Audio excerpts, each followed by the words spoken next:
هو ها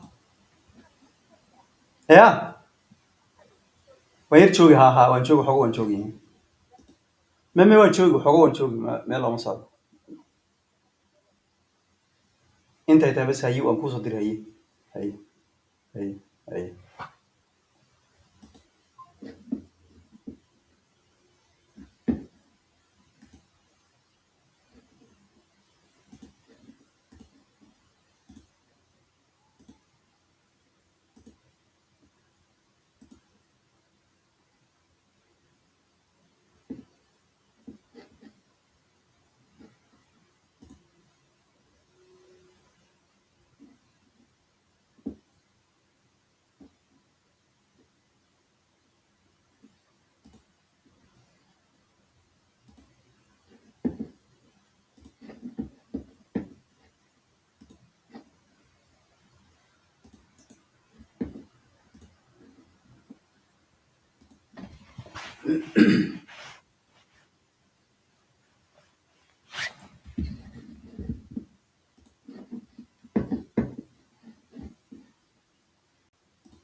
waxaad toos u daawanayseen dhegeystayaal falataladii oo moodid in lagu soo leexiyey furdad kale ama boorti kale oo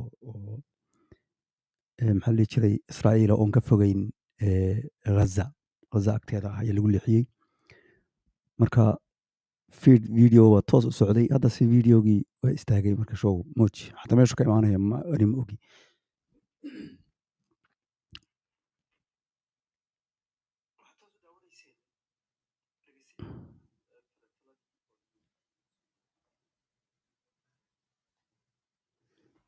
marka waxaad arkayseen bilowgii hore iyadoo oo ay kolba mid imaanhayo oo waxaad moodid doomo ciidan ay ka hortagahayaan oo markaa ay leexinhayaan ay meel ku leexinhayaan fiirkan kaamerada ahna meel buu ka imaanayay gudaha israa'iil meelahaa meel fog lagaga soo sababto cod lama maqlaynin waxaan la arkayin videoga keli ah haddana wakaa muxuu noqday mugdi marka waxaan u malaynayaa inay show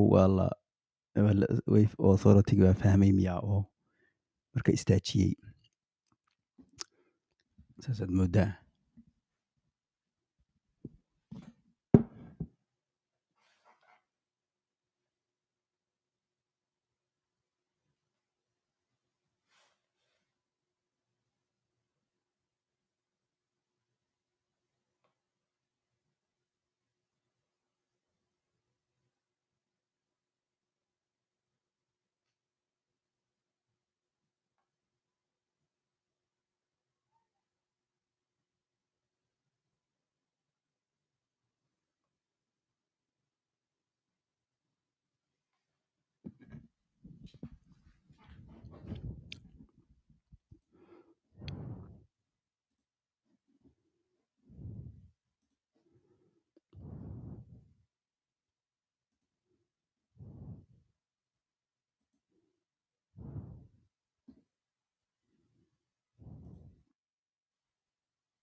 waxaad toos u daawanaysaan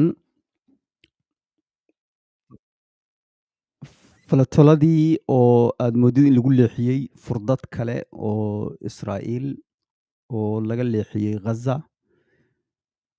Midda aad halkaa ka aragtaan. Haddaan fiiriyo wata Ghaza Ashwood, furdada la dhaho Ashwood baa lagu leexiyey. Waxaan xasuustaa, waxaan u maleeyaa wararka inay sheegayaan Israa'iil mar hore inay tiri halkaas ha yimaadaan. Markii dambe negotiation wada hadal buu arrintaa ku timid Moji. Marka gudoomiyihii oo daayta markii hore waxaan arkaynay videogii kolba mid imaan haya. Markii u dambeysana waa kaameradii uu headline-kooda live global Samut flotilla intercepted port of Ashwood. Marka haddana videogii wuxuu noqday dark. Waxaad moodaa inay la joojiyey. miyaa la ogaaday meesha kaamerada ku taali miyaa la ogaaday. Waxaa aad moodaa qolo inay press conference inay samayn doonaan, laakiinse weli ma hirgelin. hadal baa marba meel waxaa jira channel adan yar idinku tuso.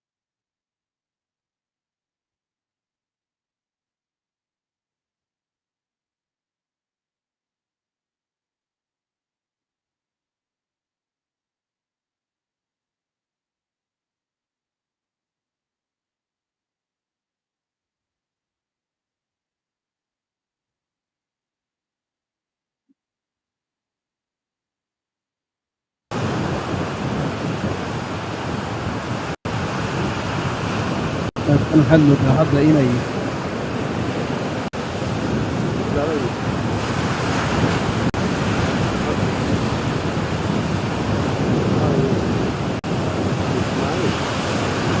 yeelataad moodaa kaameradii aad aan sheegayay.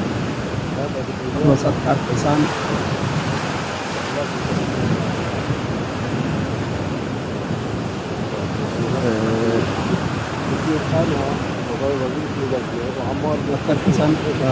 waa kuwa waxaa falataladii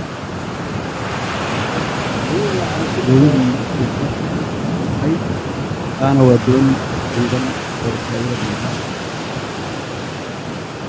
wadda marka u dhow aan weyn dalka ayaa moodaa in lagu leexiyey. doontaas waxay cadeed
ما طلع بس بكاميرتين وعمود.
waxaan daawaneynaa toos daawanaysaan qalabladii ama geedihii dhigilka ah ee u banaanayay oo geedihii loo leexiyey dad dadweynaha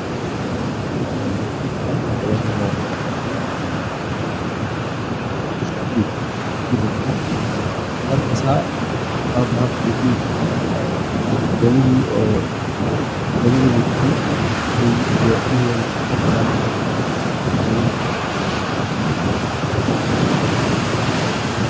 doonta hadda midabkiisa muuqda miyay maartay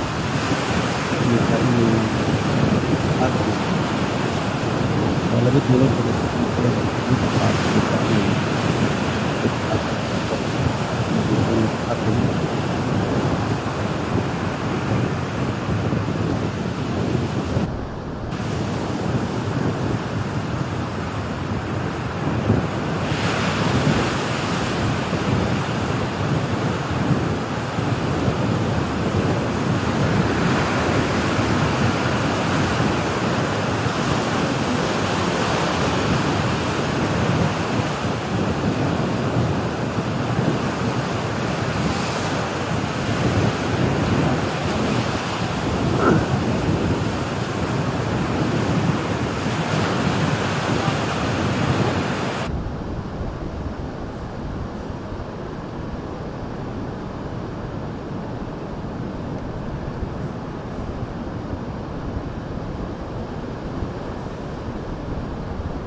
waxaad moodaa doontaas inay meesha ka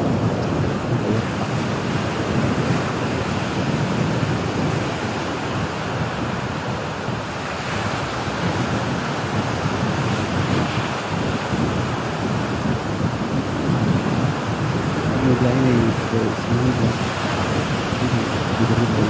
news conference ay subaxaas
Hello, this is Novara Media reporter Charlotte England, just joining the feed to provide a bit of context.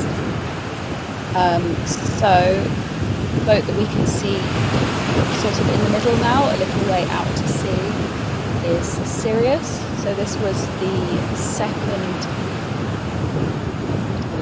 this is another shot of it now. We've seen quite a few flotilla boats sailing into Ashdod port, presumably controlled by the IDF.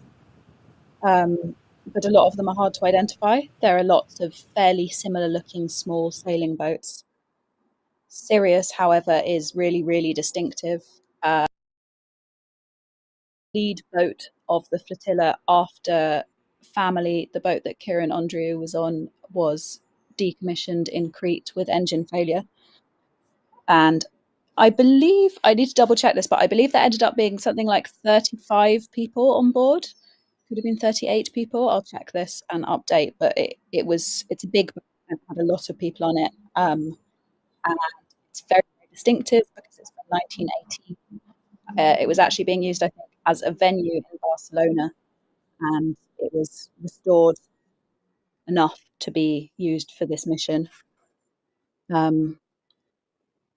Since it was built in 1918, as Kieran has pointed out a few times, it's substantially older than the State of Israel.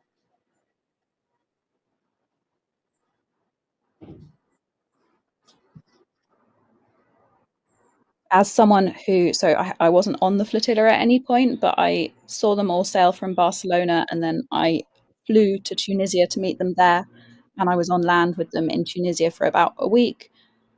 So I've been on most of these boats and met a lot of the people who were sailing, and it's just quite sad to see them now diverted from taking aid to Gaza and instead under the control of the IDF being brought into Ashdod port.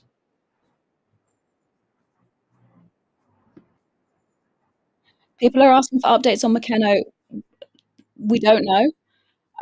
It was, so I was initially told last night, just before going to sleep for a bit, that it was presumed intercepted. And then I'm being told this morning that it is currently the only boat that is not listed by the organisers as intercepted. They don't know what's happened to it.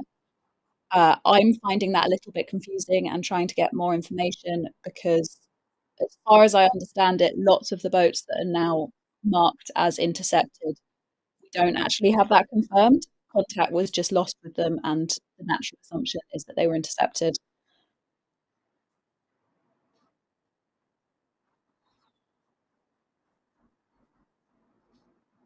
So someone's asking how we got the live feed from Ashdod. This is a Reuters feed that we've licensed and we're playing. We are waiting. So we're hoping to see Adara, Kieran Andrew's boat, come in at some time soon. So that is smaller than Sirius, substantially smaller than Sirius. Sirius was by far the largest sailing boat, but it's also reasonably distinctive. It's very pretty. Yeah, and also sort of historic looking sailing boat. And then at some point, shortly after that, we expect a container ship to come in, which we've been told is carrying most of the participants. So that should include Kieran, it should include Greta, and certainly everyone who was intercepted early in the night. We still don't have as complete information about what happened with the smaller boats that were intercepted later on.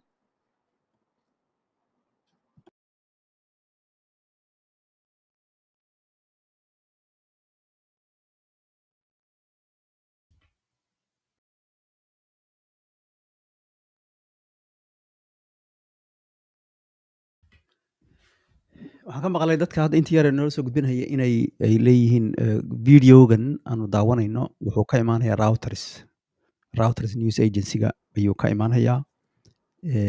Marka waana taas waxaa laga fahmaya marka inaan cod la ogolayn, sababtoo cod lagama maqlin xaggaas saan u malalay kolley. Waa meel macnaha ay dowladda Israa'iil ay macnaha la socoto oo inay waxay samaynayaan ay u ogolaanayso.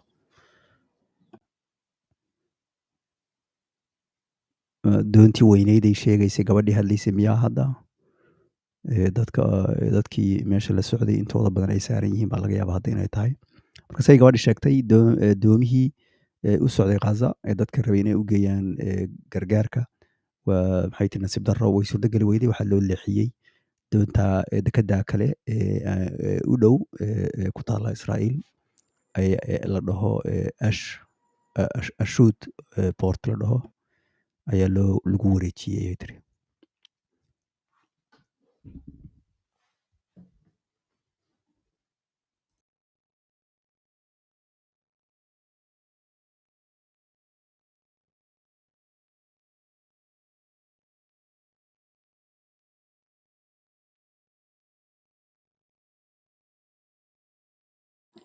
So people are asking if all the boats have been stopped. Someone's saying summertime is still sailing. So summertime and Shireen are legal observer boats full of lawyers and journalists. They turned back before coming into the danger zone, so they never faced interception. Marinette, I believe, is still sailing, unless something has changed in the last few minutes. Um, Marinette was just a long way behind the others, so it wasn't really with the fleet when they reached the interception zone last night. It's just been sailing a long way behind them to try and catch up. Their Lady also was the last one that was not intercepted this morning, but I believe it now has been intercepted. And then obviously there's McKenna that we still don't know the status of. And then, to be honest, a lot of others that are marked intercepted, but we don't have clear information on what exactly happened with them. Hopefully, the ship carrying all of the participants will arrive, and later today, when they get off the boat and are processed, we'll get more information about exactly what happened and just confirmation that everyone's okay.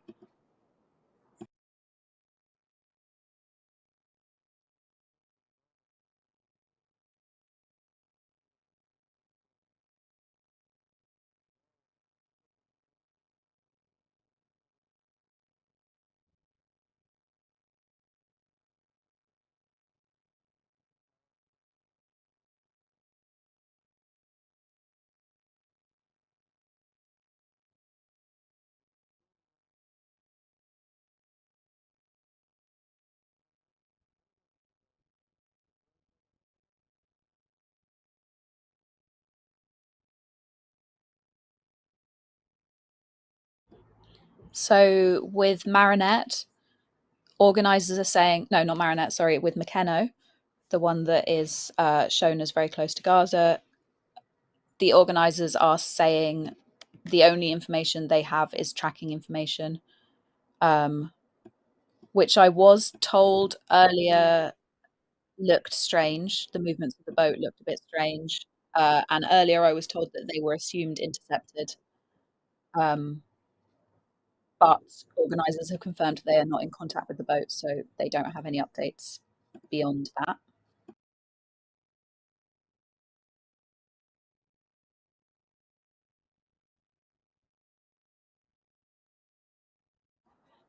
People asking about Aurelia. Aurelia is the veterans boat, so it had veteran and journalist Greg Stoker on, Tommy, AK. So it started off just veterans, and then when Kieran's boat family was decommissioned, some other people were moved onto it. So that was an American influencer called Tommy Marcus, aka Quentin Quarantino, and David Adler, who also is a sometimes Navarra Live co-host, and is the founder of Progressive International. So we were in contact with both of them until around 2 a.m. UK time last night, so about 4 a.m. their time. At that point, David said, we're cruising, we're sailing towards Gaza, and he estimated that it would be 8 hours until they arrived. He then sent through a video shortly afterwards of a uh, large, so you can see it on our Instagram, but a large Israeli warship directly spraying them with water, or with a liquid that Greg Stoker then described as, I think it's skunk water, which is a apparently extremely disgusting smelling liquid that Israel created to spray on protesters. Um, David, at that point, I think, was trying to get information about how many other boats were confirmed still sailing. And I think Aurelia was making an attempt to bring the rest of the fleet into formation, um, because the entire navigation crew, for the flotilla was on Alma. So they were the first boat to be intercepted very early in the night. So the kind of central navigational coordinating crew was out very early.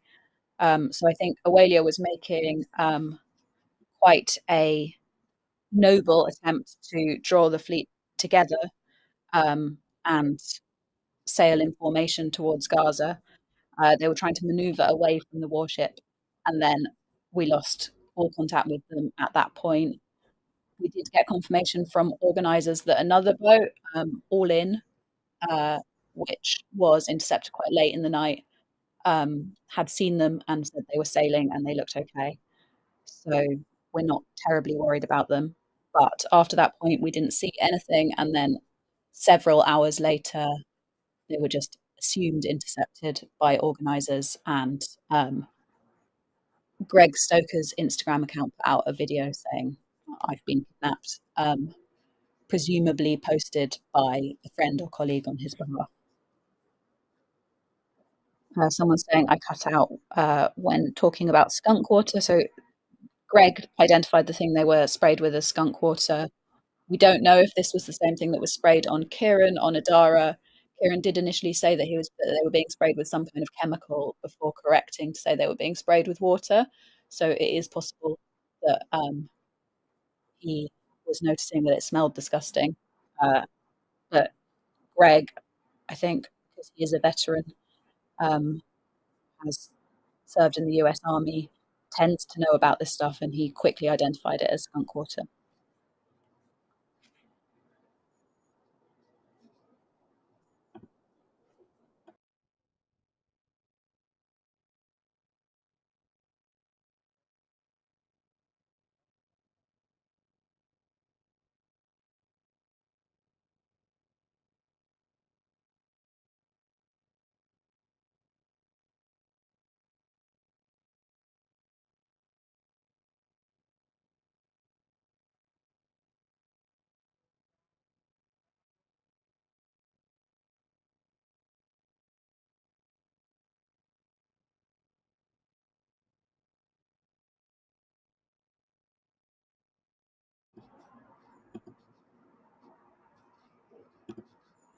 I can see another boat in the feed now. Oh no, you can't see it. That's unhelpful. Sorry. I'm looking at two different feeds at once.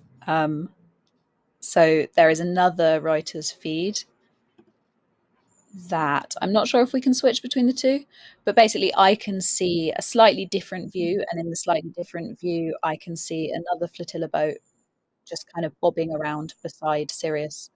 It's a small white sailing yacht, but I think it says Free Gaza. It's something along the lines of Free Gaza written on it on the side of it, and I believe that it joined the fleet in Sicily. Um, but it is like a small, pretty boat that's very nicely decorated. So it's been used in quite a lot of photos of the flotilla, so it's quite recognizable. And yeah, it and Sirius are just, it looks like they may be anchored now, just at the mouth of the port, and they're just kind of bobbing around there.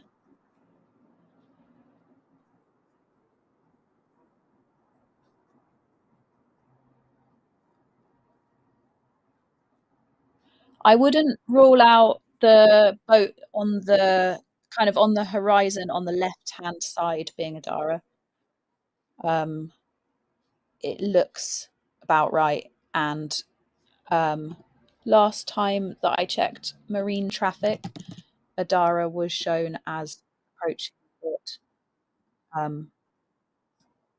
Yeah, it's still shown as just outside the port. Um, 5 minutes ago, so I'm not sure whether or not we'd be able to see it in the distance at this point.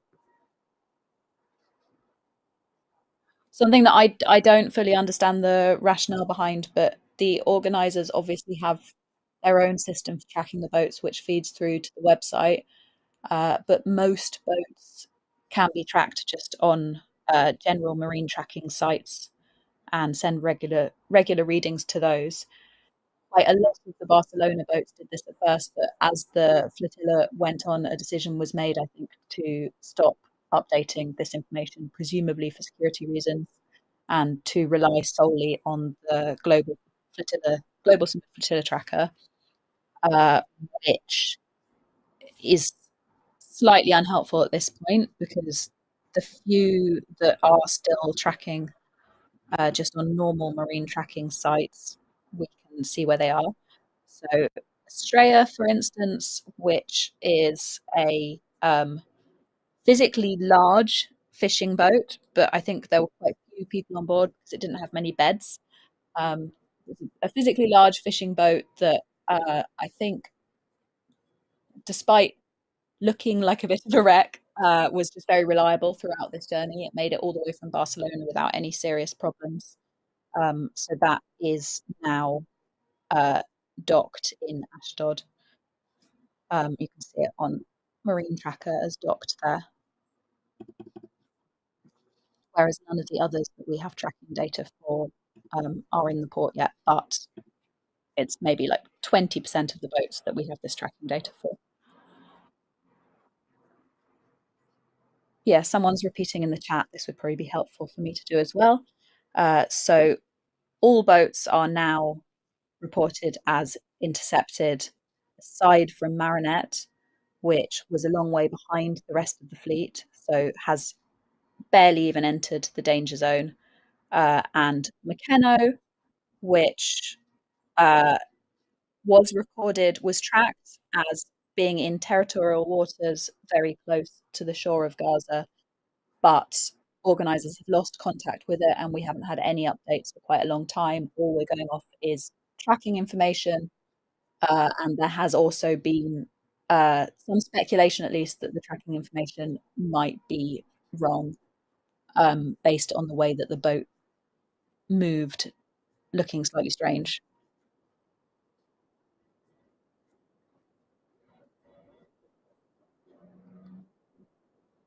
Thank you, Gary, for commending me for staying awake.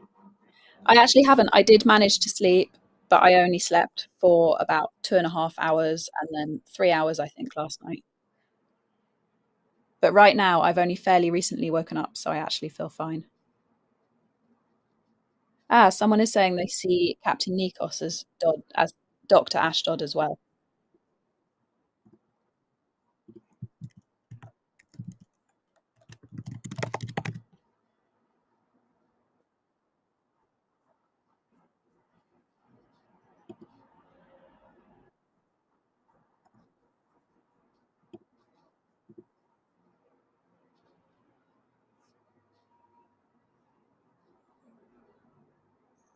So I actually can't see any information saying that Captain Nikos is docked there, but it's very feasible that it is. It looks like all of the boats are coming in now.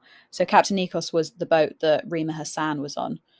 So she also was on family with Kieran until Crete, where the boat suffered sudden catastrophic engine failure that we suspect but don't know at this stage could have been sabotage. We don't know enough to report any details of that at this stage, but we do think that there is credible evidence that it could have been sabotage. So then all of the people who were on family had to be moved to other boats.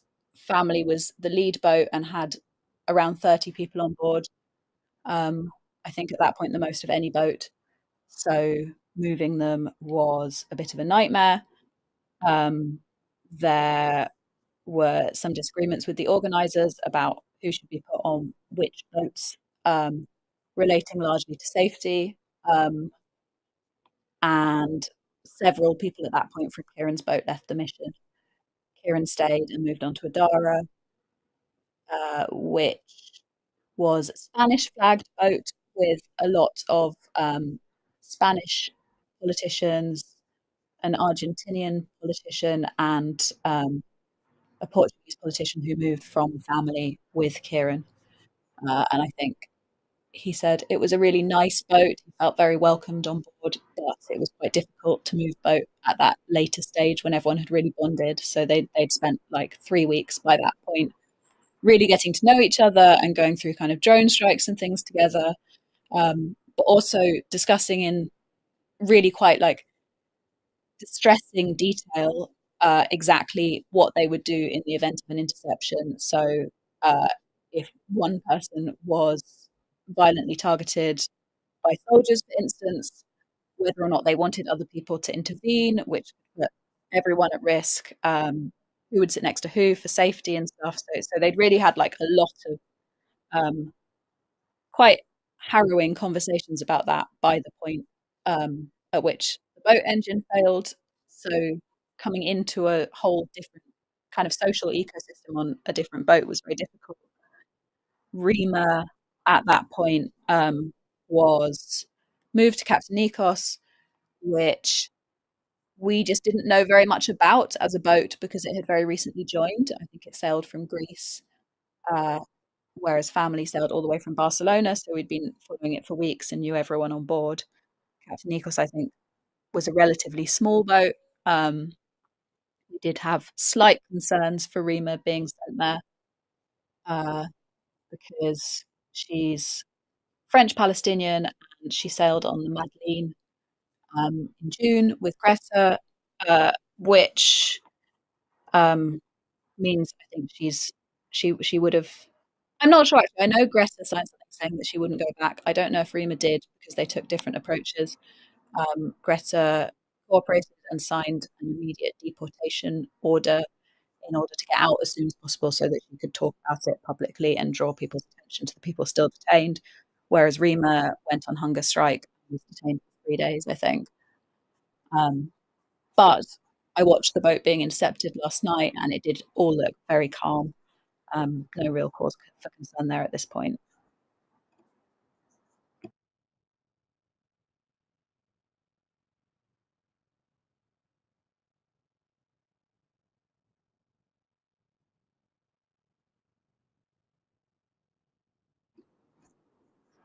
Yeah, as people are reiterating in the chat, the boat that we can see kind of straight in front of us is Sirius. So Sirius is a boat that I think was originally built in the Netherlands in 1918 to transport goods, and then it was a fishing boat from kind of maybe the 30s to the 60s, and then it was used as a sailing boat, and then it became a venue in Barcelona, and it was just moored as a venue that I think people could hire, and it was purchased and restored for this trip. Um, it was after family was decommissioned, it became the second lead ship in the flotilla. It was often like physically at the front, leading the way.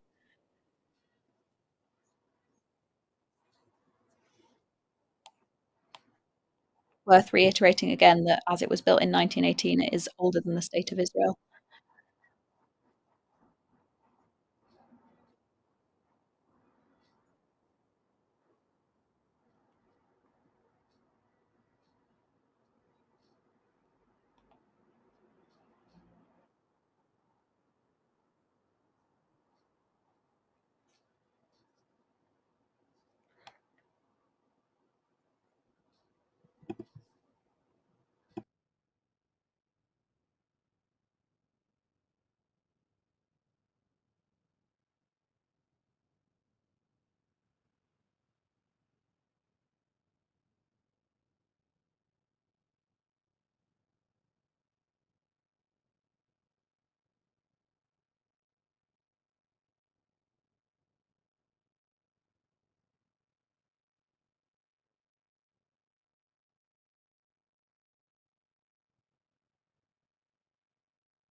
Someone is asking if lawyers have arrived in Ashdod.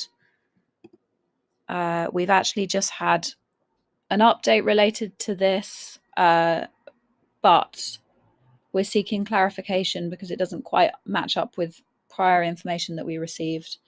So we were told last night that flotilla organisers believe participants were being transported back to Ashdod on a large container ship. This ship is still just outside port. So on that basis, I was assuming that they weren't there yet. But we haven't received much information about that since last night. So it's very possible that they've been transferred onto other vessels. The update that we've received is that lawyers working with the flotilla are reporting that they're being denied access to participants. So they've received phone calls from participants reporting that immigration authorities have already begun conducting hearings on their deportation and detention orders in the Ashdod port. These proceedings were initiated without prior notice to their lawyers and while denying participants access to legal counsel.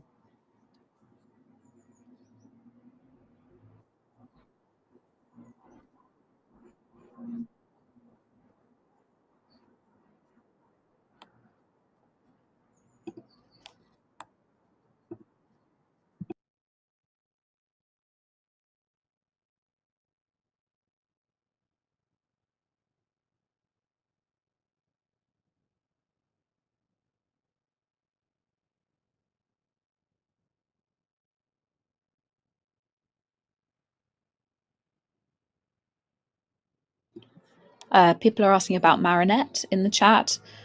I think Marinette is an interesting one to follow because last night when I was working out the numbers of boats and what percentage had been intercepted and things like that, I actually completely discounted Marinette because I was like, it is so far behind, it's not with the fleet, it's not entering the danger zone. But in the time that the others have all been intercepted, it has uh, arrived. Basically, it's crept up behind them, and I believe it's the only boat aside from McKenna that isn't confirmed intercepted. And McKenna, we just don't know what's happening there at this stage.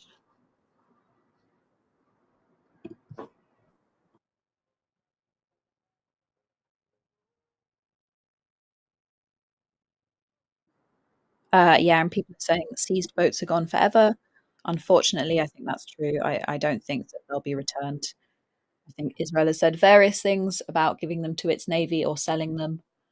Uh, what it actually does with them remains to be seen, but I definitely don't think they'll be returned. Which is pretty outrageous, actually, when you take into account that they were seized in international waters.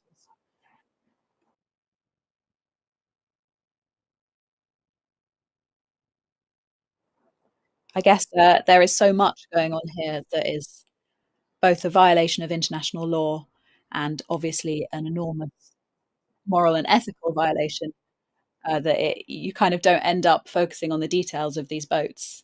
But it is. runtii la yaab leh oo raba inaad la wadaago gabadhan hadlaysa ay leedahay doomahan la qabtay hadda ilaa konton iyo wax afartan iyo wax konton ku dhowaad ah waxay leedahay waxay gacanta u galeen oo say doonto ugu talanaysa Israa'iil waxay dhaheen mararka qaarkood ciidamada baddooda ay siinayaan ku wareejinayaan marna waxay dhaheen way gadahayaan marka waxay tiri waa xaqiiqadu waa saas bay tiri waxay siinayaan iyagay gacanta u galeen macnaha waxaana lasii yaab labay tiri mudan in macnaha doomahan hadda laga qabtay biyaha caalamiga dhexdooda haddii macnaha doontu ay laga qabto dalka dhexdiisa iyadoona sharcigina ay jabisay kasoo qaada haddii la raaca hataa caalamka sharciga adduunka waa laga yaabaa marka inay sharcigu iyo dalku fududan ugu taliyo laakiinse meesha ay kaga hortagahayeen ay ku qabanayeen ay ku hor istaagahayeen doomahan waxay ahaayeen biyaha caalamiga dhexdooda international waters bay marka doomaha hadda fiir wax la yaab leh inta maba ogeynba doomahaas hadda dhan say u dhan yihiin waxayba gacanta u galayaan dowladda Israa'iil iyo gacanta u galayaan oo la wareegaysa say doonaan ugu talanaysa wax runtii la yaab la weeye runtii aad iyo aad la yaab la weeye to this boat. But I think what they are now suggesting is that participants have already been brought to Ashdod, where they are potentially already being processed but being denied legal support.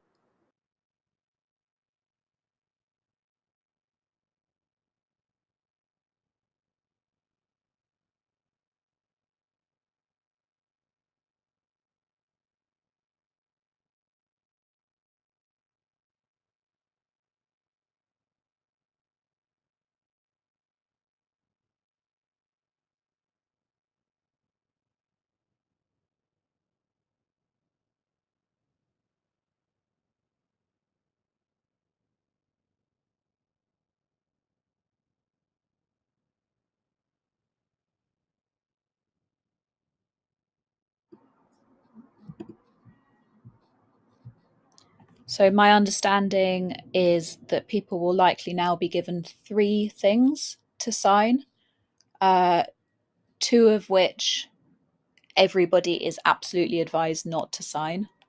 I don't know, I can't remember exactly what these are, but I think they are related to admitting guilt. Basically, they're not helpful things to sign. So all participants are advised not to sign the second 2 pieces of paper. The first one, I believe, so this is the one I understand a bit better. The first one is agreeing to immediate deportation. My understanding is that some people, quite a lot of people in the past, have refused to sign this um, on principle. I think they just refuse to cooperate at all. So that's why, for instance, Rima Hassan on the Madeleine was detained for 3 days uh, and spent those 3 days on hunger strike. Um, whereas Greta, for instance, was deported very quickly because she signed this piece of paper, which was something that we were told she had uh, agreed in advance with everyone else on board that she would sign in order to get out as soon as possible so that she could talk about what was happening.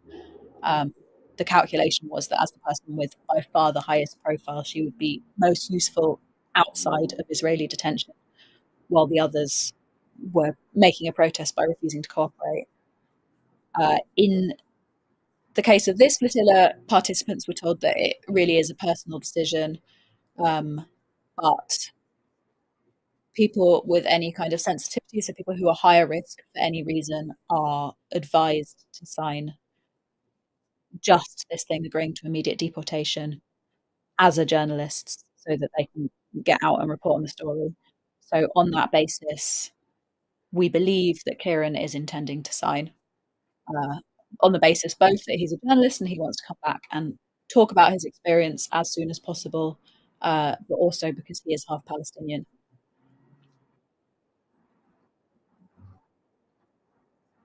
I think from a Navarra perspective, we will be watching very closely over the next couple of days to make sure that everything does go as it should, Kieran, and that he is just deported very quickly back to us. Um, so we aren't immediately particularly worried at this stage. Nothing has happened we didn't expect to happen. We actually thought that his interception was calm and relatively smooth compared to how it could have been.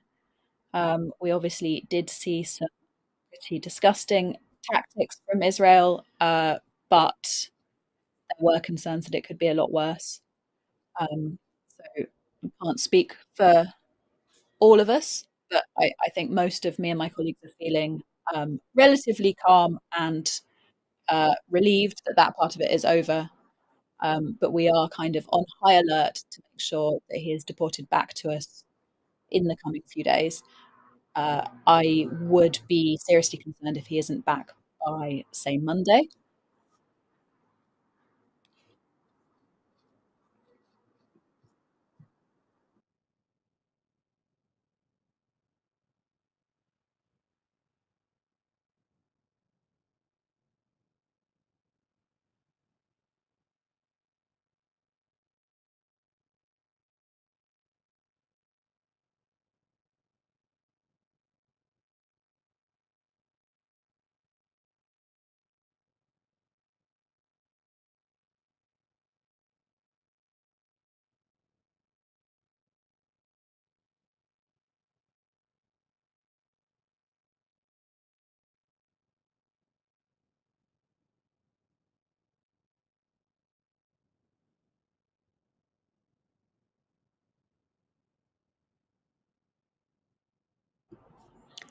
It's worth maybe saying as well that there are sort of two other flotillas sailing.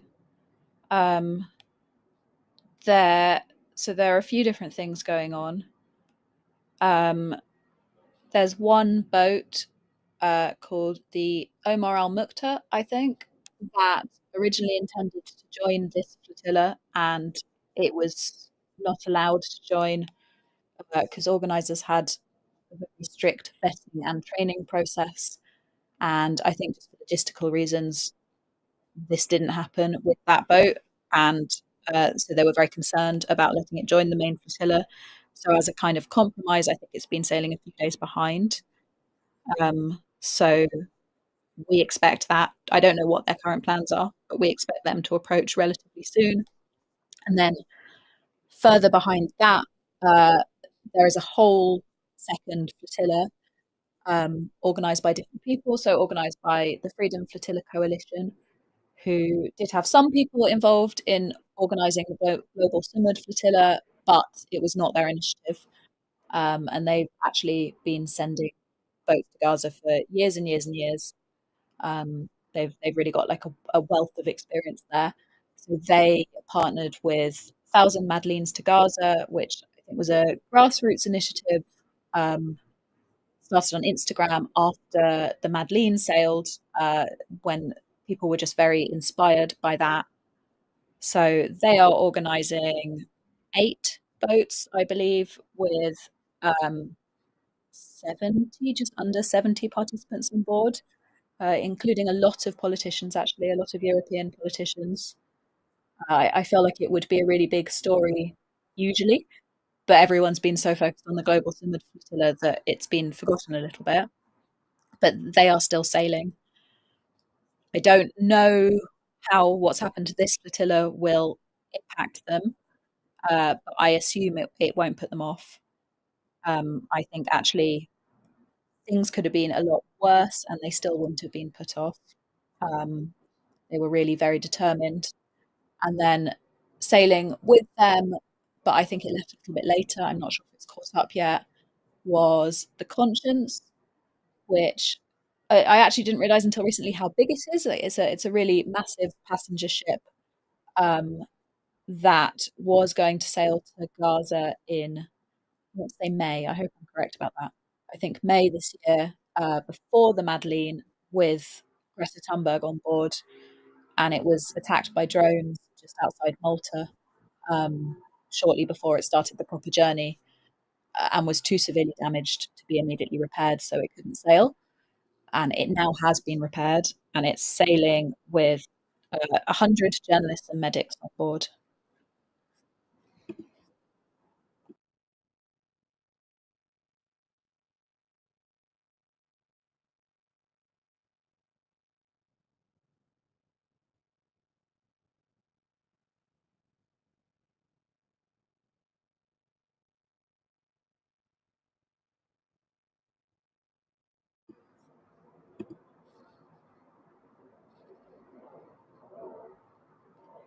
Seen a few people talking about the Spanish, Italian, and Turkish navies. So the Italian navy left as soon as they approached the danger zone.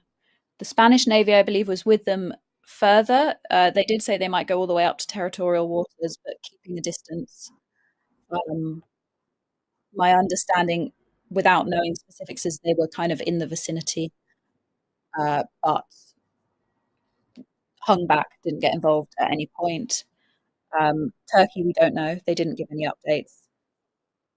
People in the chat saying they were cowards. I've seen like a lot of criticism of these navy boats and these governments for sending their navies and then not doing anything. And I fully understand that frustration. Um, the only thing I would say is, having observed the flotilla for such a long time since it started, um, I really do think having the support of those navies got it this far. That it's really sad that it is that way, and really angering that it is that way. But I do think that um, without them, these boats never would have made it anywhere near Gaza. Israel would have just kept on attacking them with drones. It would have destroyed them with like brutality and stealth, basically, and not ever taken responsibility for it.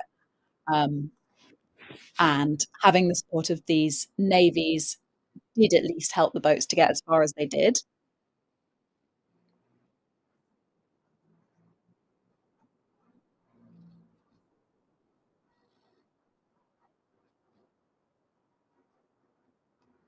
You're asking what happened to the observer boats.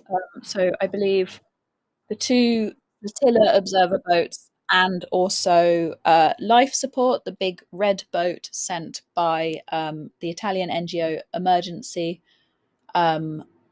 sailed up into what organisers were calling the orange line, so the beginning of interception zone, and they turned around at that point.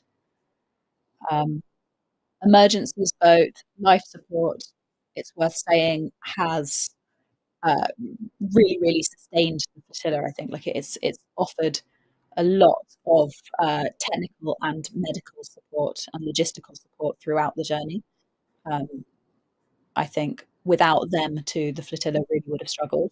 So it's done everything, I think, from repairing engines to rescuing people on leaky boats to um, treating medical conditions to transporting food and water from land to the boats and helping them to restock. I think this has been said a lot, but it's worth reiterating that this was an entirely civilian mission and it really involved scrambling to pull together so many different boats and teams at the last minute. There were a lot of issues. There were a lot of logistical challenges to overcome, in addition to the more dramatic challenges with, for instance, being attacked with drones. And I think life support, the NGO boat, it did provide like a very important observer function as well. So with the second drone attack, for instance, off the coast of Greece, it came out with a very strong statement, just confirming absolutely that it had witnessed this, and it is a UN partner organisation. So I think what it says does get taken somewhat seriously. Um, Very frustrating that it had to do that. Obviously, the two drone attacks in Tunisia, um, a lot of the media sought to discredit immediately.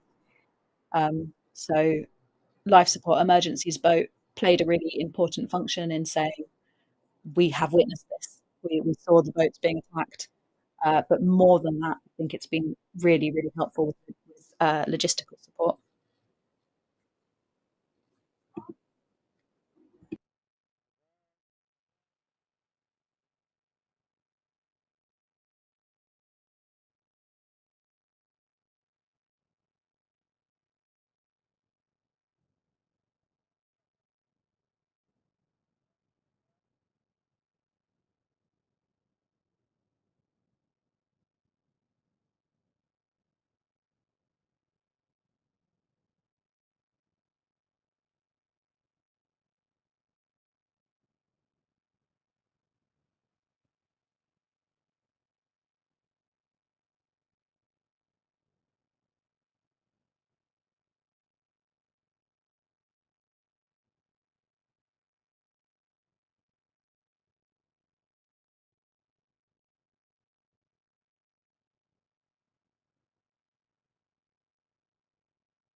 So we don't have any more information yet, but we do believe that participants are now at Ashdod port.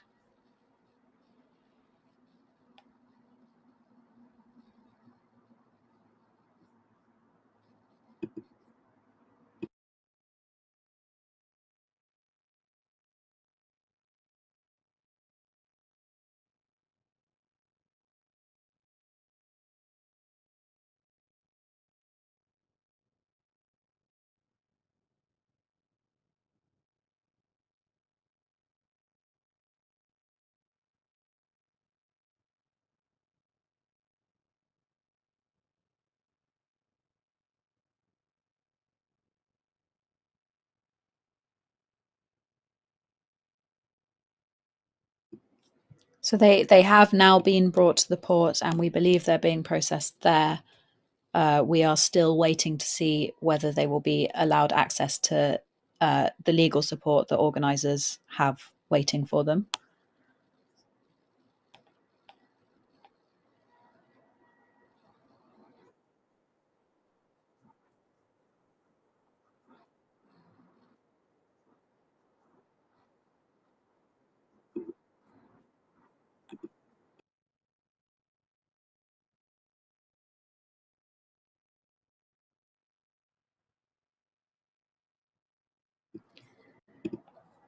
Personally, I obviously am very anxious to receive updates about my colleague Kieran, but I also really want to hear confirmation that everybody who is on the small boats is there and is safe, because we witnessed them having a really tough time last night.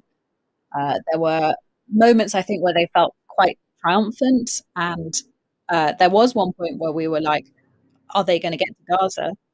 But actually, they ended up spending. I mean, I think physically being on a small boat is tough. People get sicker. There's more work to do sailing. There's less space to sleep.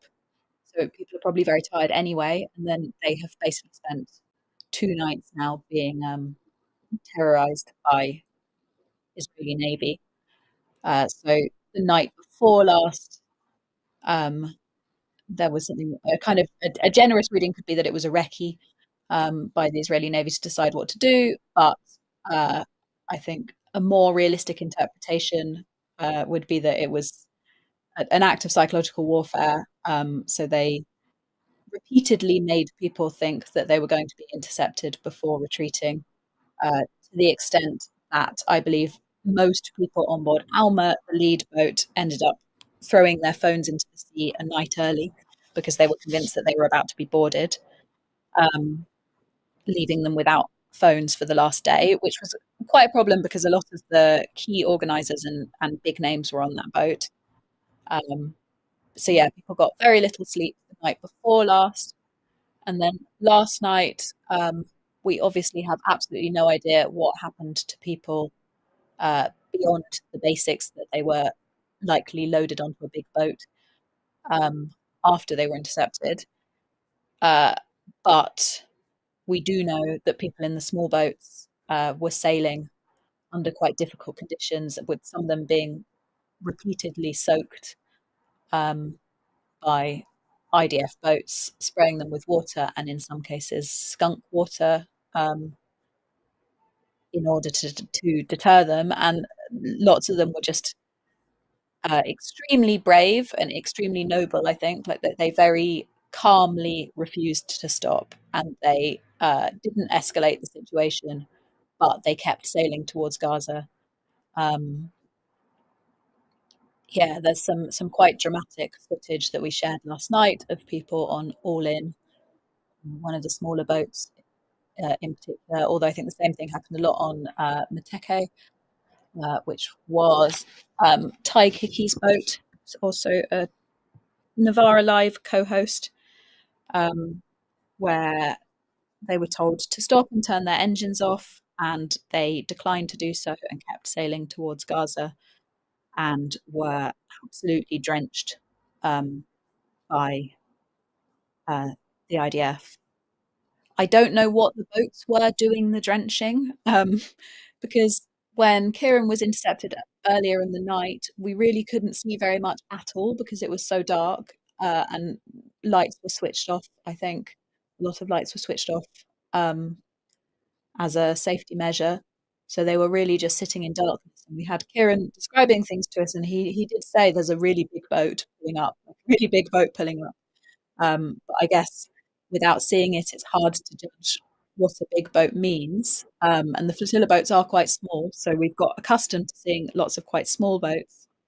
But then at around 2 a.m., when Aurelia, the veterans' boat, um, was facing and evading interception, David Adler, someone on that boat, shared a video of them being sprayed with skunk water and the boat spraying really was enormous. So really a giant warship.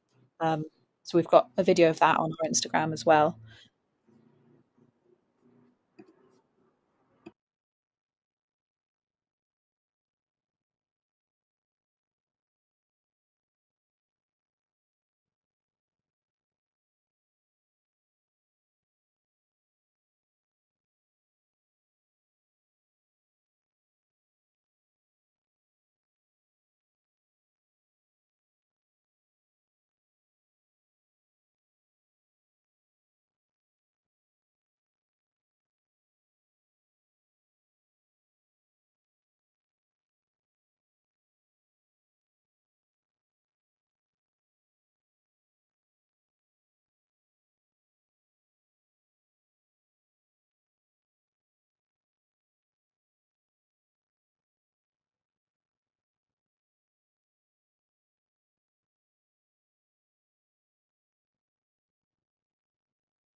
I'm going to take a 10-minute break and make some coffee because I haven't had any coffee today.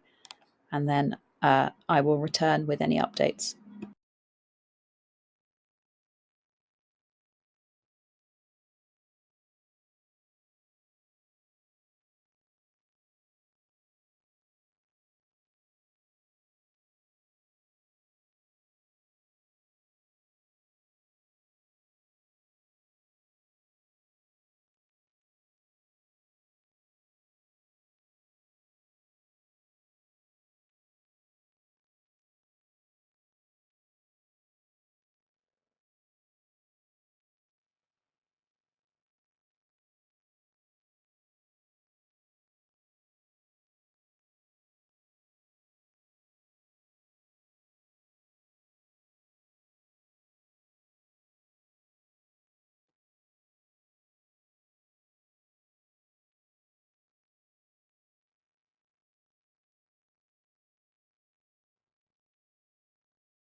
waxaad toos u daawanaysaan live doomihii u birmanayay dadka Gaza oo ay Israa'iil dowladda Israa'iil dhexda oga baxday oo dekad kale oo la dhaho Ashdod la dhaho ka fogeyn Gaza ay ku leexisay doomihii baa kolba mid markay timaado mid kastaba mid loogu leexinaya meesha arrinta la yaab kale ee hadda dadkii ay sheegeen baa waxaa ka mid ah runtii in doomahaas ay u dhan yihiin inay dowladda Israa'iil la wareegayso oy say doonto iyadoo ugu talini xataa cuntadii saarnaydna ay u badantay inaan loo geenin dadkii u baahnaa wax runtii la yaab la wey adduunku maanta sida wax u socdaan waa nooc kale wey waxaan muddo dheer la qiyaasin wey muddo dheer aan inna horeeta loo meelaynin inay saa ku dhacayaan marka taasi mana dadkii hadda arrintan organise garanayay waxay dheheen waxaa kaloo la sii yaab labay dheheen inay ay doomahani ay lagu qabtay badda dhexdeeda badda caalamiga international waters haddii dalku ay wuxuu dalka gudihiisa wax lagu qabto sharcigana jabinaya dalka sharcigiisa jabinaya waa caadiyan weeye inuu dalkaas suu doono ugu tariyo laakiinse markii wax lagu qabto biyaha caalamiga ah inuu haddana markaa dalkii uu wixii o dhan la wareego oo uu ka dhigo sidii dad mataqaanaa criminaala ama dembiilayaala oo kale wax marta la yaab la weye marka arrintaas runtii aad bay iga yaabisay waa 47 miya wax noocaas kala duwan 50 doomood ku dhowaad dhammaantood say u dhehiin oo kuwa waaweyn ay ku jiraan yaa waxaa laleeyahay dowladda Israa'iil baa la wareegaysaa ciidamada badda iyo laga yaabaa bay tiri ku wareejiso ama ay gado ama ay si doon ugu taliso marka arrintaasi waxa socota arrintii waxay soo socotaba way halkaasay ku dhammaatay muddo dheer oo dhowr usbuuc bay soo socotay marka maraakiibtii adduunka badda sidii talyaaniga Spain iyo Turkiga waxba kama soo bixin inkastoo ay qoladan isku dubar arrinta waday organizerska ah ay dhaheen runtii shaqo weyn bay noo qabteen oo waxay dhaheen haddii ayna maraakiibtaasi ayna la soconin intay badda ku dhex jireen caalamiga ah international waterska ah in ay sidii awalba ay ahayd Israa'iil waxay doontaa ugu samayn lahayd duqayn iyo burburin iyo carqaladayn iyo xataa waxyaala aynan qiranaynin oo mataqaanaa aynan iska dhigaynin iyada tahay inay ku samayn lahaayeen laakiinse inay suurta geliso ilaa xuduudda biyaha ay sharciyan ay gacanta ugu hayso Israa'iil inta ay doomuhu uga soo dhowaanayeen xataa la dhaho mataqaanaa biyo waxaa jira caalami ah international waters ah laakiinse dalkaasi uu faragelin ku samayn karo ama interception uu ku samayn karo doomaha iyo waxyaalaha marahaya marka ilaa inta halka laga soo gaarhayay oo markaa wada arag ay tahay oo la wada arkayo waxay samaynayaan oo dhan oo inay Israa'iil gacanta u galeen Israa'iil ay tahay inay isqarin karin waxa suurta gelisay waxay ahaabay dheheen maraakiibtaasi si kastaba ha noqotee wax kale ma ayna samaynin wax la fahmi karana waa iska tahay oo sababtoo dalalkani ilaa haddii ay rabaan inay wax kala sameeyaan waa inay marka hore dagaal ay ku qaadaan wax la dagaal declaration ugu hore inay declare gareeyaan taasna waxaan u malaynayaa inayna xaaladan oo kaleeto ayna ku dhacaynin hadday rabaan inay sameeyaan inkastoo ay noqon karto fursadna waxyaalaha ay u isticmaali karaan hadday ka go'do oo ay damcaan inay aynan u ictiraafin dalkani inaynan Israa'iil gacanta ugu jirin Falastiin iyaga aan loogana dambeynaynin loogana amar qaadanaynin hadday go'aankaa qaataan inkastoo ay ahayd in arrimahan oo kale arrimaha ay u isticmaali kareen fursad ahaan ay uga faa'iidaystaan haddana se dalalkan waa dalal ictiraafsan qirhaya inay Israa'iil dowlad jirta tahay inay iyaduna ay gacanteeda ugu jirto haba noqoto dal haysta oo gumaysan hayaba ha noqdee inay Falastiin iyo dal ay tahay waxa la dhaho occupying power inay yihiin bay u qirhayaan saa daraaddeed marka ruux walba oo nidaamkii waxaa garanaya iska garanaya inaynan wax badan inaan u furnayn oo ina dhacaynin kaliya waxay un suurta geliyeen say sheegeen qoladii organizerska ahaa So just to say, we think that there should be 449 participants intercepted. waxay tiri 449 Oh wait, actually, I'm going to double check who that is and isn't excluding. So that definitely excludes the legal observer boats. 449 ruux baa la socday bay leedahay doontan dad oo la qabtay inkastoo oo ay horaan say u sheegtay gabadhan ay tiri doon waxaa jirtay dadka madaxda ahaa Sorry, I was sida playing back to myself for a minute there. sharci Yes, I'm aqoonyaasha just checking figures, but I've been told by organisers 449 people were on the 449 boats that we believe were intercepted. I need to check whether that is excluding McKenna, which we obviously still don't know the status. waxay tiri doon waxaa jirta aan iyada la qabanin oo dib u noqotay markii ay kusoo dhowaadeen meesha ay Israa'iil faragelinta kusoo samaynayso doontaana waxaa saaraa dadka sharci aqoonta sida looyarada oo kale oo macnaheedu tahay inay wixii ay fiiriyeen wixii dhacayay ay arkeen aan markaana ayna warkaa dibna oola noqdaan oo markaa caalamka kula meesha loo baahdo ama UN ha noqdo inay u sheegaan marka waad iska garanaysaa arrin istaraatiijiga baa ku jirta inaan faragelin lagu samaynin xataa wixii ay duubeen oo haddii kaamerooyin ha noqoto ama telefoon duubid hadday noqoto iyo alla wixii inay mataqaanaa marka ay la noqdaan taasna waa waxyaalaha loo nisbayn karo iyadana say sheegeen inay doomihii militariga ahaayee ilaalinhayey ilaa ay kasoo galahayeen xuduudda Israa'iil uga soo dhowaanayeen inay taa ka mas-uulayd hadday aynan jirin taasi waxaa laga yaaba waxay u badnaan lahayd doonta xataa naftigeeda inayna u suurta gasheen oo marka ay waswaas ku furi lahaayeen macnaheeda ruuxii waa u joogaa oo waa la qabtay laakiinse hadduusan wixii evidence ahaa ama uu duubay ama waxaasoo dhan haddii la farageliyo oo iyaga xataa naftigooda la kala waxeeyo oo laga yaabo xataa in usbuucyo la hayo siyaalo badan bay wax ku samayn karaan haddase waxala wixii evidence ahaa ama xujo ahaa ama akhbaaray ururin kareen intay urursadeen inta ay la soo socdeen ayay meesha ugu dambeysay markaa kaga noqdeen ay dheheen intaasaan aragnay intaasoo waxaasa dhacay xataa intii ay fiirin karaan ay fiiriyeen arrinta xiisada leh iyadana hadda qoladan markay hadlayeen organizerka ay sheegaan waxaa ka mid ahaa kolley iska qiyaasi kara laakiinse dhab ahaan uma ogi sababtu doomahan markii waxay qorshaysteen mid kasta mar alla marka u horeysa ee la qabanhayo inay wax alla wixii telefoona ay wateen inay badda ku tuuraan kolley waxaa la rabaa inaanan dadkay la xidhiidhayeen iyo wixii evidence iyo waxyaalahaas yay rabaan inaan la ogaanin baan u malayn marka hadalkeed waxaa ka mid ah mararka qaarkood xagga maskaxda ah psychological dagaala bay ku hayeen bay tiri doomaha Israa'iiliintu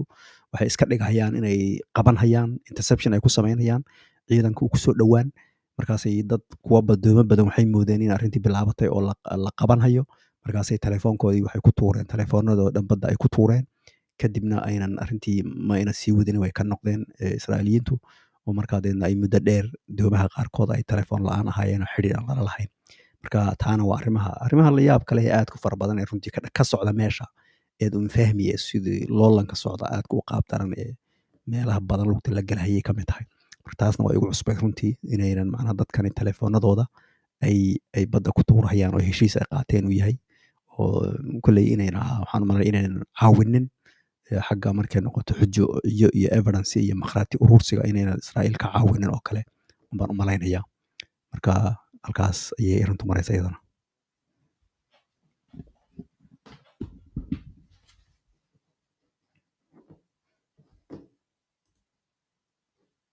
So I see people in the chat asking what we're looking at now. So what we're looking at now is some of the flotilla boats. So what you can see on the left-hand side to the far left, that's Sirius. So Sirius is very distinctive. It is, I believe, the oldest boat in the fleet and either the largest or the second largest. It's about the same size as Alma. It is a big old sailing boat built in 1918 that I think was used to transport goods around Europe and maybe across the Atlantic, and then as a fishing boat for a long time, and then eventually it ended up as a venue in Barcelona, and it was bought and restored for this journey, and it functioned for the final leg as the second lead ship and often the one physically out in front. It has now drifted out of shot and we can see less distinctive boats, but we believe that a large number of these are flotilla boats, and it is just outside Ashdod port, and they've been It seemed from videos earlier they'd been sailed there rather than towed. We actually saw a video of one coming into Ashdod port flying its Palestine flags still. It looked kind of proud and optimistic, which I think is very deceptive given the context, which is that these vessels have been seized while trying to deliver aid to Gaza and taken illegally by the IDF to Ashdod port, where they are now just, I assume, anchored and bobbing around just outside the port. Some of them have been taken actually into the port, but I assume there isn't space for them all, or it's easier for some reason to just have some of them anchored just off the coast.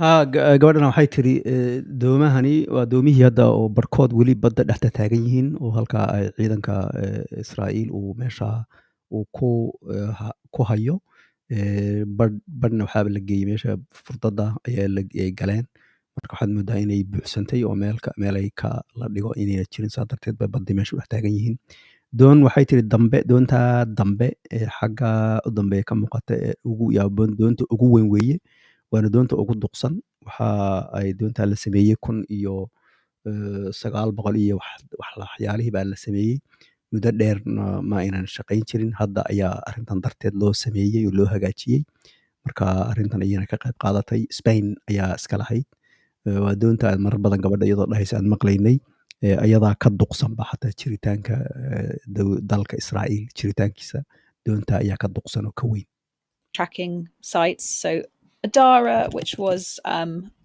our correspondent Kieran Andrew's boat for the last leg of the journey, has been showing up for a while as stationary just about where we're looking. So it's, I guess if we're looking, I assume this is looking straight out from the mouth of the port. So I would assume that it is more to the left than we can see in this shot. But it is shown as stationary, so presumably anchored there. You can see a few others like Estrella, a big old fishing boat that sailed all the way from Barcelona, which is actually docked in the port.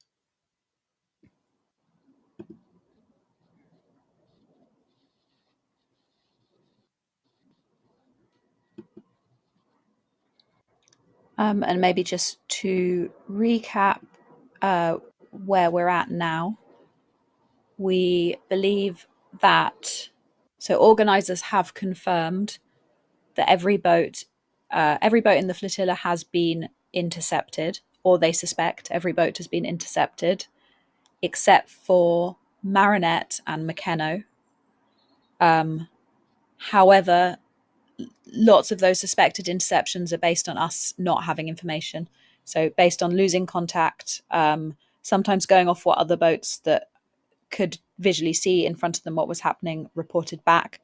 But it is a little bit speculative. So they're confirmed suspected interceptions, except for Marinette and McKenna. Marinette, both are small sailing boats with about 6 people on board. 6 exactly, I think, on each.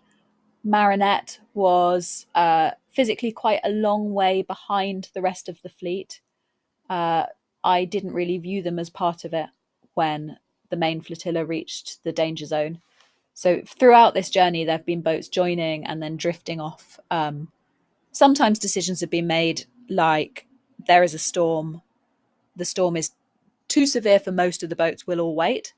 But when it's been one boat, for instance, having issues, or one or two boats, the decision has generally been just to let them drift off. Not physically. Obviously, it's been made sure that they're safe, but to let them leave the main fleet and to carry on without them, because it just wouldn't be feasible to keep waiting for every little boat. And obviously, these are civilian vessels, lots of them small civilian vessels. It is completely normal that lots of them would have issues and not be able to complete the journey. So based on that logic, I just kind of stopped thinking about Marinette last night when I was doing run-throughs of how many boats were sailing and how many had been intercepted. I didn't count it as part of the fleet. But I guess as a result of it being very far behind the other boats, it is now one of only two still sailing, and it is now getting closer. But my assumption would be that it will just be intercepted. If it keeps coming forward, it will just be intercepted at some point today. Mekeno is a slightly more complicated situation because tracking data shows it getting really, really close to the shore of Gaza. And then I believe we just haven't received any tracking data for several hours. There are also some question marks about whether or not that tracking data is reliable, based on a few things, I think including the path the ship took or the way in which it moved, looking strange.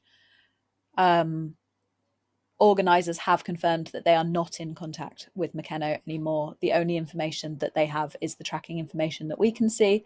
So we simply don't know at this stage what's happened to Mekeno. I think interception is still by far the most likely possibility.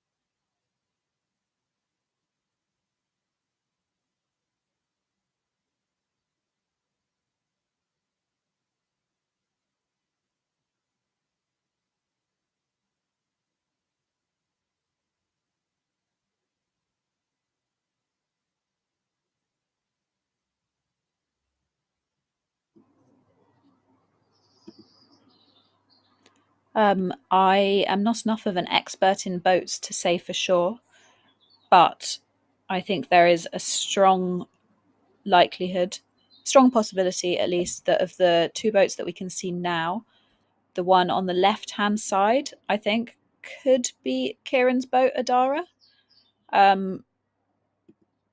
Maybe it's not big enough, but just based on the shape of the boat and the shape of the mast.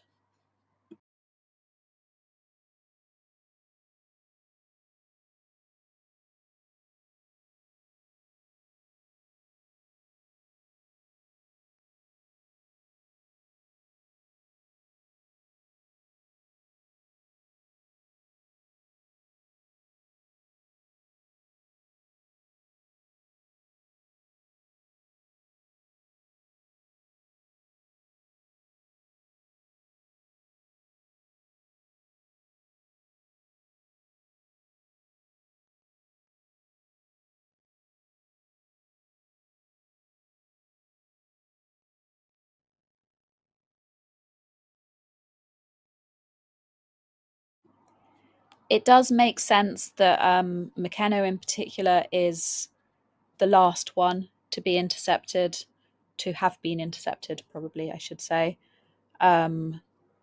because it seemed like they went for the bigger boats first last night, and there was quite a big divide between the big boats and then sort of just not bothering with the smaller boats for quite a long time.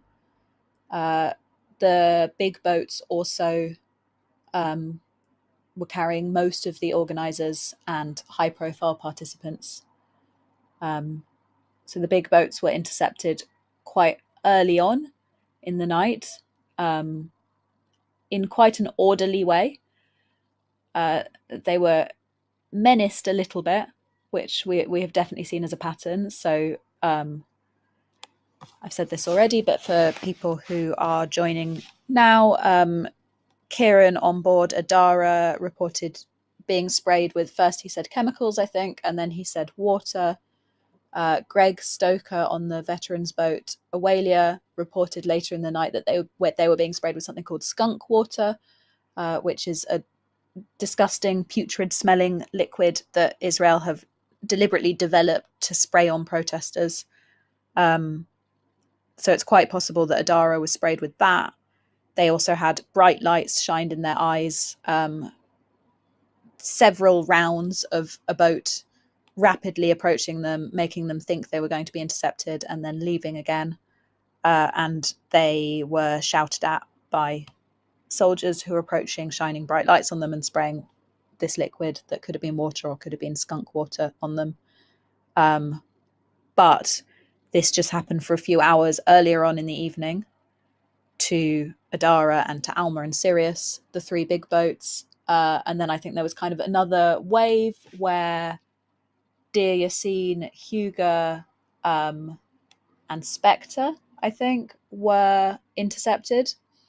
So that's 6 of the biggest boats in the fleet. And then there was just quite a long pause where we weren't getting much information. A few boats were picked off, but the smaller boats and smaller sailing boats in particular really were just left alone for quite a while, and then menaced, told to stop, absolutely soaked with water, repeatedly approached with bright lights, but not actually intercepted and forced to stop until later on in the night. And it's worth saying how impressive the people on these boats were. Obviously, they've been at sea and preparing for this and talking about this for a very long time, and there has been training, but at the same time, they are all just ordinary people on board these boats, and it's obviously a very intense and frightening situation. But we had video feeds and video sent through from a small sailing boat called All In and another, I'm not sure if it's a sailing boat actually, but a small boat called Mateke, for a large amount of the night. And both of those boats were instructed to stop over the radio by Israeli Navy, instructed to stop, instructed to turn off their engines, didn't do that, carried on sailing, were absolutely soaked with water over and over and over again. I think at very high pressure and on a very small boat like that. That's quite. We've got one in video up on our Instagram that shows this is really quite an intense attack. But they just kept on going, and they just kept on going very, very calmly. So everyone has had a lot of training in non-violence, and I think they all really stuck to that. They were really careful not to escalate the situation, but at the same time, they were just very calmly like, we are not going to stop. We are sailing towards Gaza. And that some of them got very close as a result of that approach. Also, I think just sailing in a small boat at night for, it was well over 12 hours in the end from when we were first told boats were approaching to when most of the kind of second wave of interceptions were made this morning. Sailing under those conditions for 12 hours while being repeatedly attacked, not knowing what's going to happen next, soaking wet, and doing that after also having not slept the night before because we suspected interception was going to happen then, and also after having spent a month at sea, is just really, really very, very impressive from these people, very brave. And they all handled it really, really well. We really didn't see anybody in any videos last night who wasn't extremely calm.